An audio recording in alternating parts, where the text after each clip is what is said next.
Assalamualaikum warahmatullahi wabarakatuh.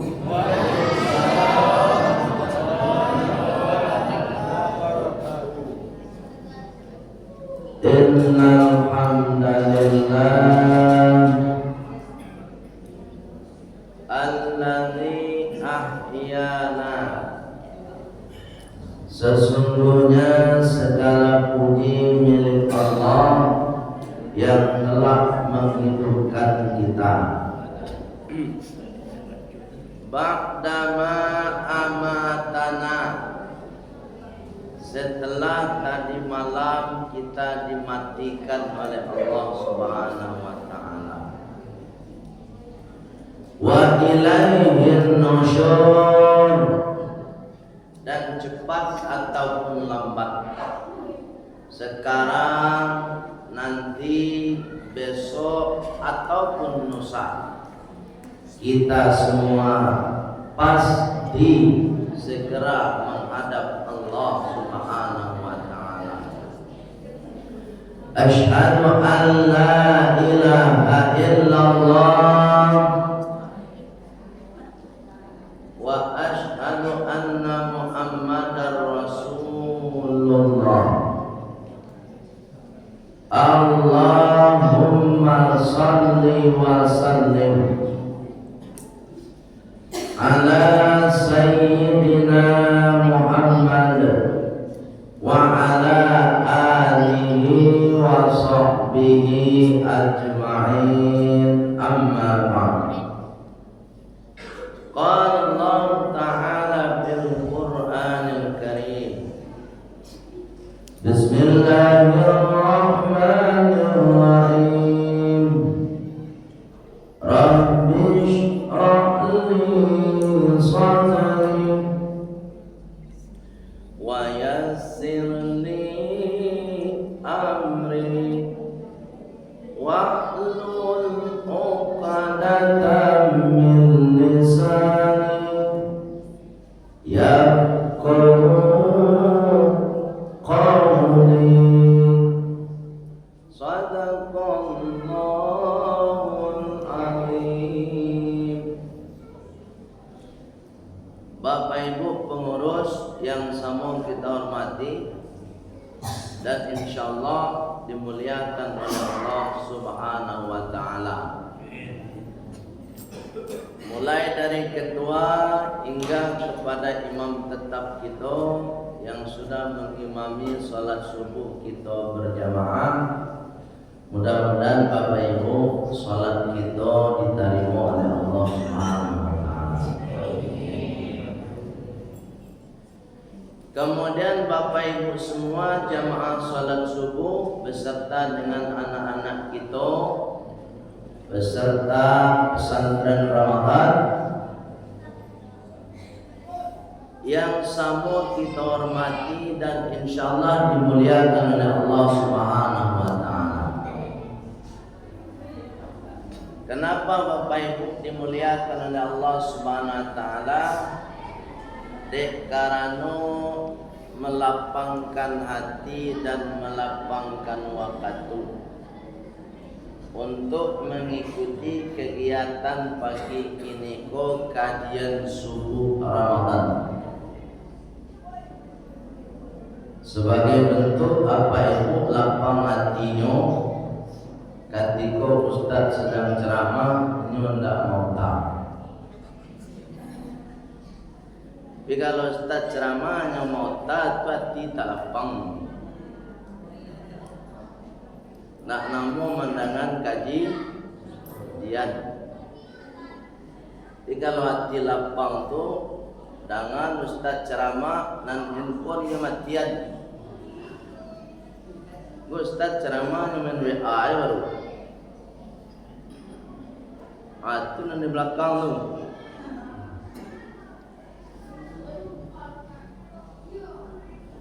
Baik yang dimuliakan Allah Subhanahu wa ta'ala.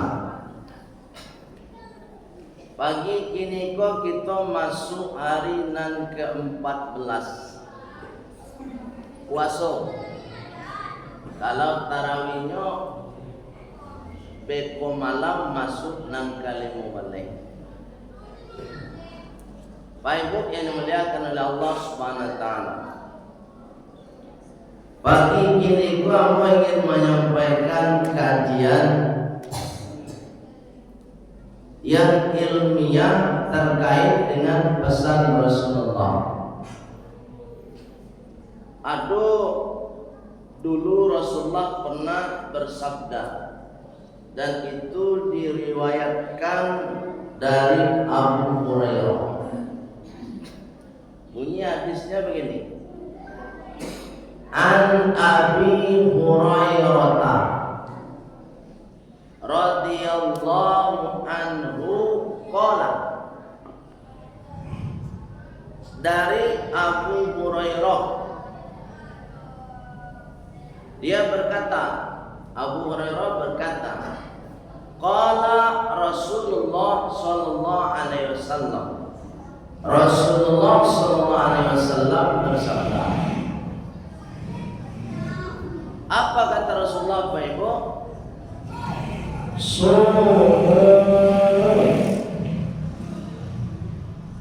Puasalah kalian, tasihhu, maka pasti kalian sehat. Ya Bu, ini terangan dong. Akhirnya Rasulullah tadi, puasalah kalian, pasti kalian sehat. Timbul pertanyaan di awal, Pak Ibu. Ada di antara kita hari katigo balik damamnya. Hari ke-10 puasa damamnya. Padahal Rasulullah mengecehan, puasalah kamu, dijamin kamu sehat. Berarti Bapak Ibu adonan salah dari puasa. Sebab Rasulullah menjaminkan kurang puasa pasti sehat.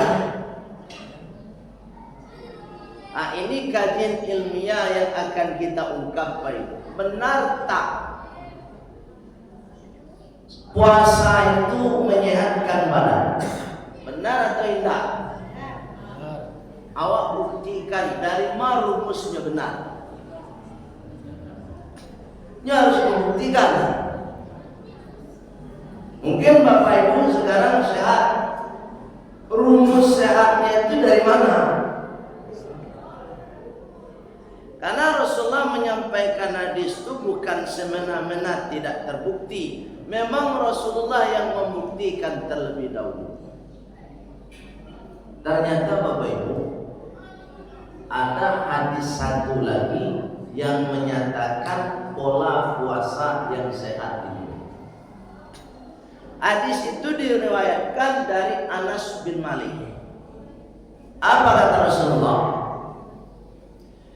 An Anas bin Malik, dari Anas ibnu Malik, qala, berkata, yuktiru Rasulullah sallallahu alaihi wasallam qabla ayyusalliya. Ini poinnya. Kenapa puasa itu bisa menyehatkan badan? Karena Rasulullah yang melakukan pola terlebih dahulu. Apa polanya? Satu, supaya Bapak Ibu sehat, dan termasuk diri hamba pribadi supaya sehat. Apa kata Rasulullah? Rasulullah itu Bapak Ibu babuko sabalun sholat maghrib. Ini polanya Pak, kalau Pak ingin sehat, babuko sabalun sholat. Walaupun nanti Pak Ibu ada orang gue, oh ya, ambo jam 7 saya buko, ya si tahu.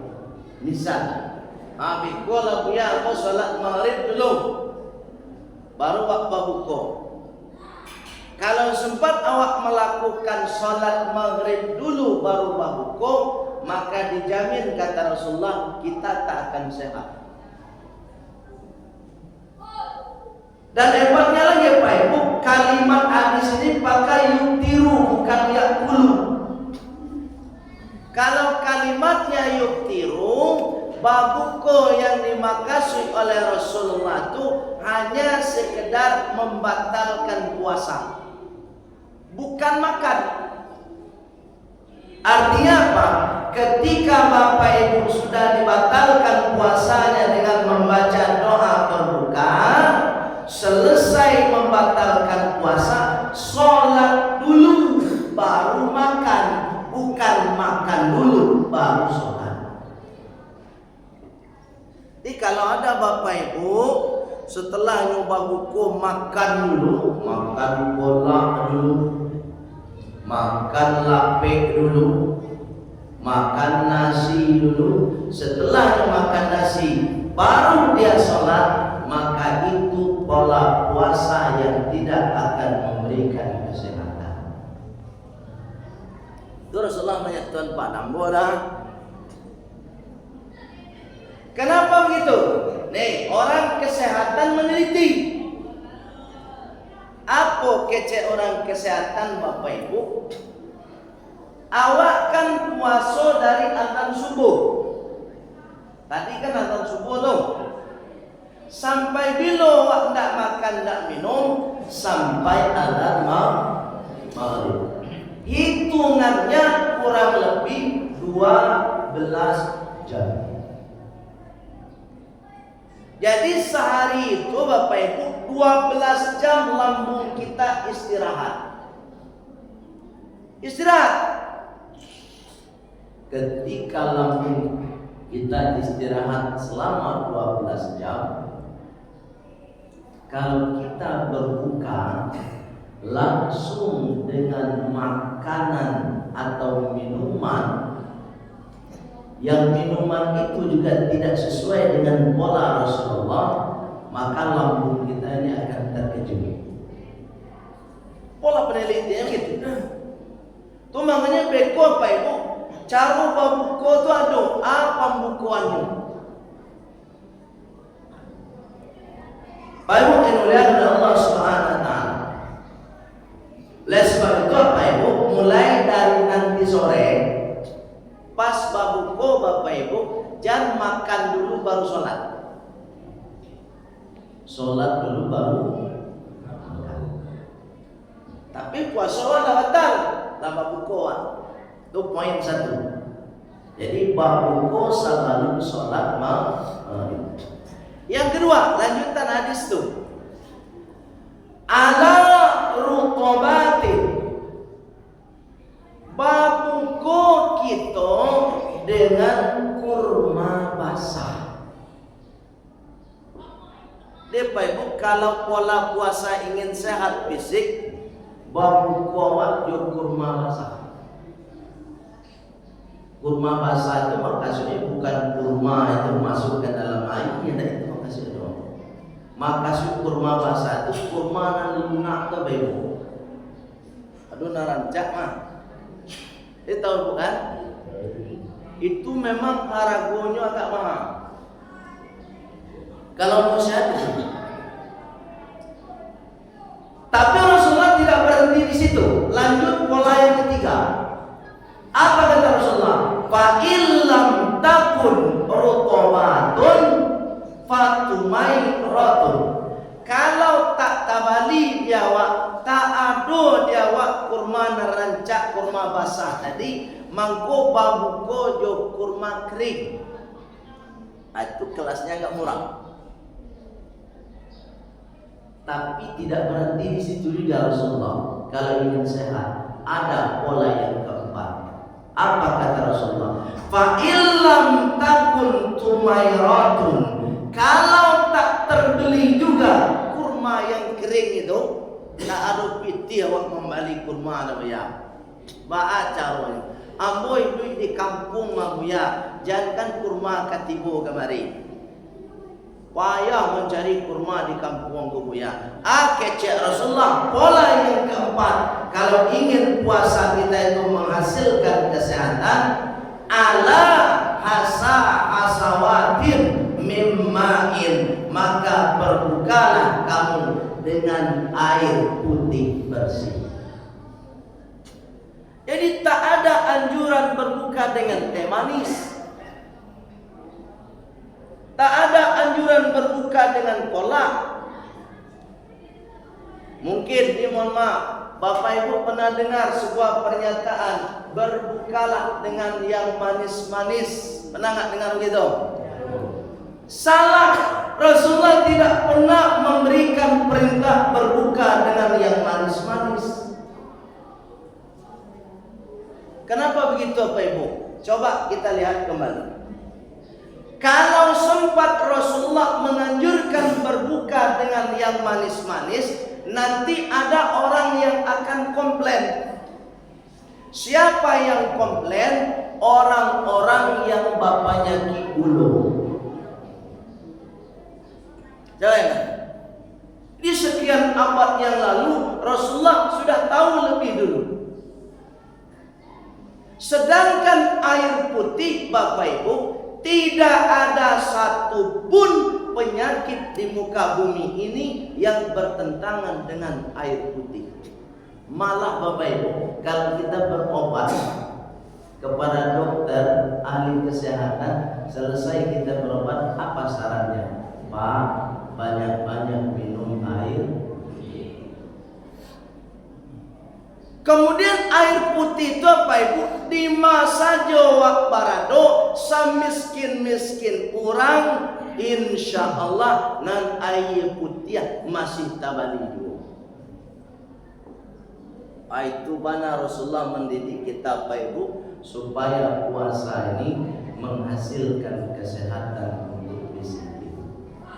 Dan sebab itu Pak Ibu, ketika bapak puasa itu, kalau tak ada kurma, baik kurma basah kurma kering, maka minum air putih saja. Selesai minum air putih, sholat maghrib dulu. Selesai sholat maghrib baru dilanjutkan. Mau makan silakan, mau makan cimangko silakan, mau makan pepaya silakan. Maka Rasulullah itu pas membatalkan puasa saja dengan air putih, kurma basah ataupun kurma kering. Paham? Katiko babuko Bapak. Selesai babuko beko tasarana, kok makan cimangko silakan. Kok ada durian di rumah tu makan durian lain. Ya nak Bapak. Pada kolak di rumah tu makan kolak. Tapi setelah sholat, kalau kita ingin puasa ini menghasilkan kesehatan. Ada pertanyaan lagi Pak. Kenapa kok kurma yang Rasulullah anjurkan? Ternyata setelah diteliti Bapak Ibu, kurma itu dia benda padat sekaligus berserat. Itu makanya Rasulullah kurma yang pertama. Kenapa? Karena padat dan berserat. Kemudian kurma itu apa itu? Ketika masuk ke dalam lambung kita, dia tidak langsung menyerap kepada usus. Sedangkan kolak santan yang kita minum itu, ketika langsung kita babuko dengan kolak, maka langsung dia menyerap kepada lambung kita. Itu yang membuat penyakit itu. Dan sebab itu Rasulullah Pak Ibu ketika babuko sampai selesai sholat tarawih hanya dengan 3 butir kurma. Coba yang awak pernah mencoba Pak Ibu? Ambo kan tidak yakin tadi jo hadis tadi. Supaya yakin ambo buktikan Pak. 2 hari yang lalu ambo ingin membuktikan hadis kole sawana tidak pala.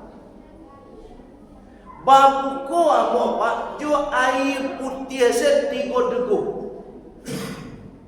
3 kali saja. minum. Selesai itu ambo sholat maghrib. Selesai sholat maghrib siap-siap untuk sholat isya dan tarawih. Sampai selesai tarawih fisik ambo tidak ada masalah. Biasa saja. Padahal babuko je air putih sebab 3 debu. Itu baik yang mulia dengan Allah SWT. Jadi nak kamati kan awak nak makan belak tu. Baik yang mulia dengan Allah SWT. Kemudian baik, kalau awak cari hadis tadi, seolah-olah Rasulullah juga mendidik kita supaya hidup hemat. Coba telusuri elok. Ambo tanya ibu dulu. Bu, boleh tanya bu? Bu, alai boleh tanya? Kira-kira ibu di bulan puasa kok tambah hemat atau tambah boros? Tak itu tengok.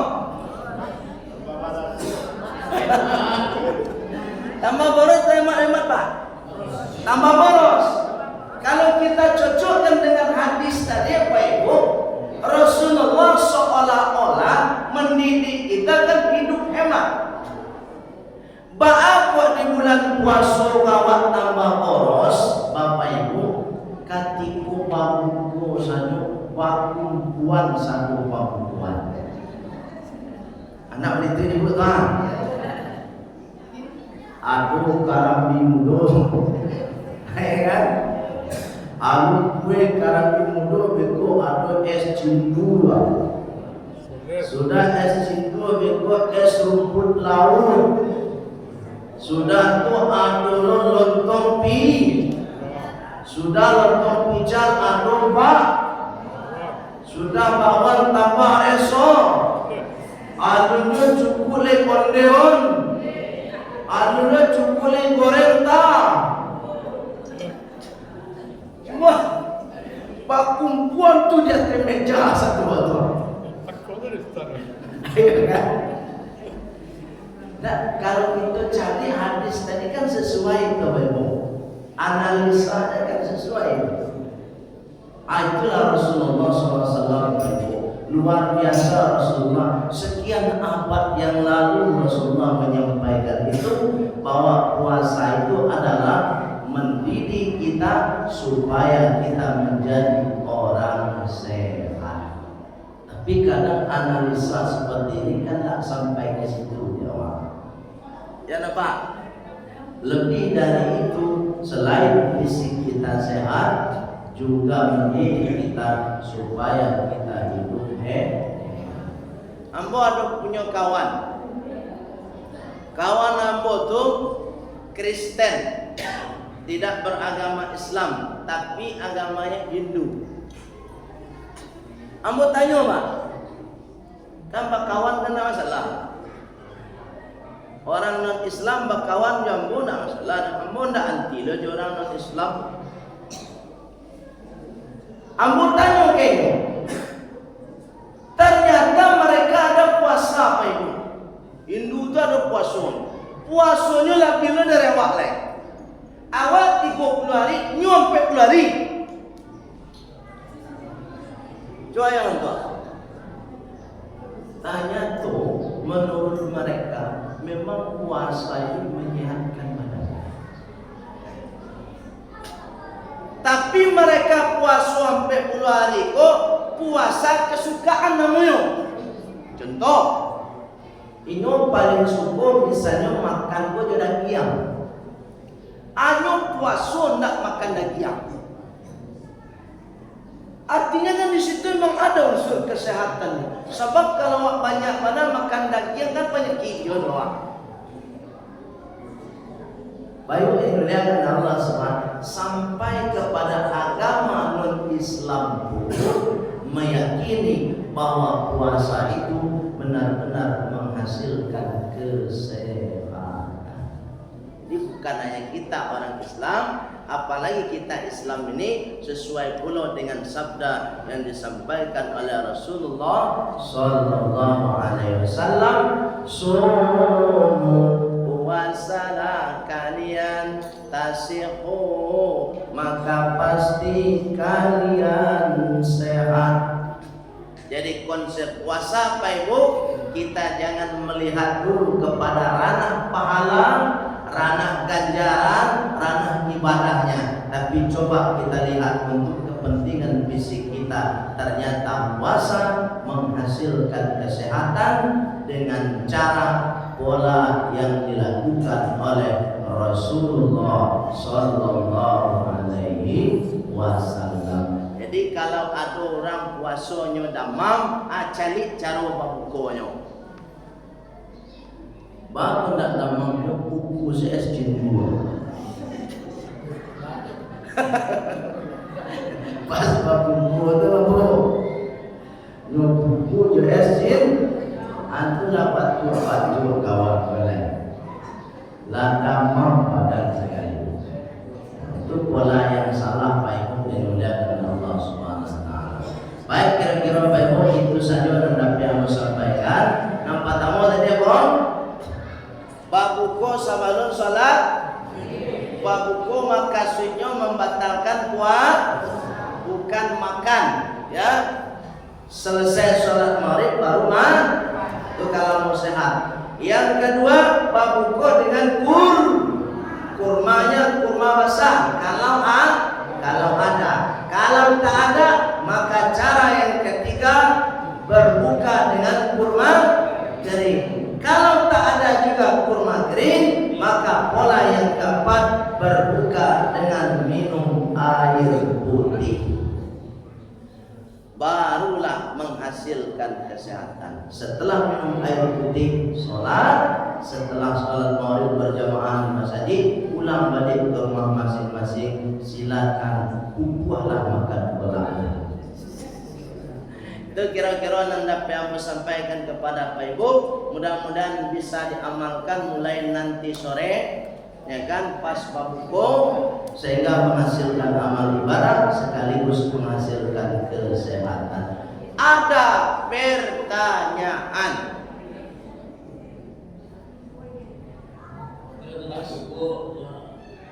Bu, ada pertanyaan? Tak ada. Alhamdulillah. Kalau aku keluar masuk hari. Masya Allah. Bu, pertanyaannya cak. Amo papaun. Nyo amo papaun itu apa? Dek dulu calon barangmu. Anyo barangmu kok mereka. Antui yo papaun.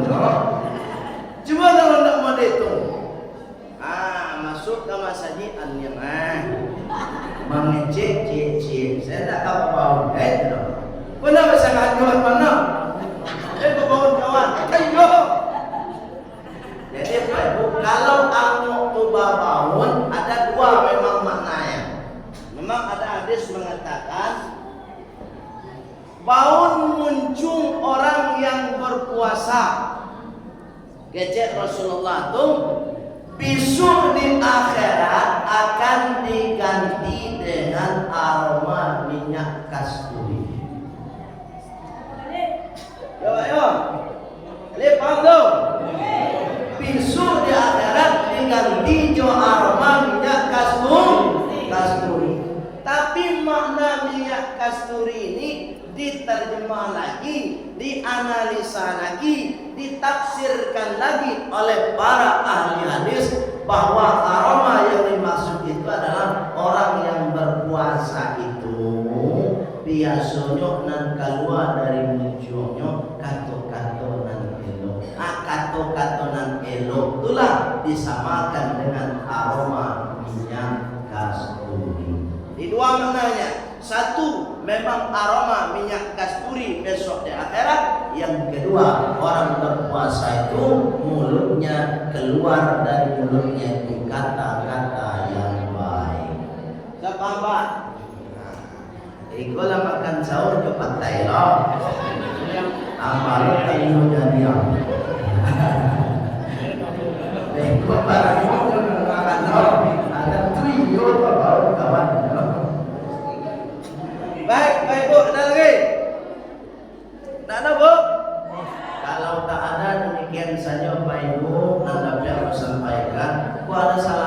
salah cara, mohon maaf Bapak Ibu, sebab dan salah datangnya dari aku pribadi. Pada nama Bapak Ibu atas bimbingan hidayah Allah Subhanahu. Untuk sempurnanya dan dapatnya berkah kita dari majelis ilmu ini, mari kita tutup dengan doa penutup majelis. Subhanakallahumma wa bihamdika asyhadu an la ilaha illa anta astaghfiruka wa atubu ilaik. Walhamdulillahi rabbil alamin. Wassalamualaikum warahmatullahi wabarakatuh.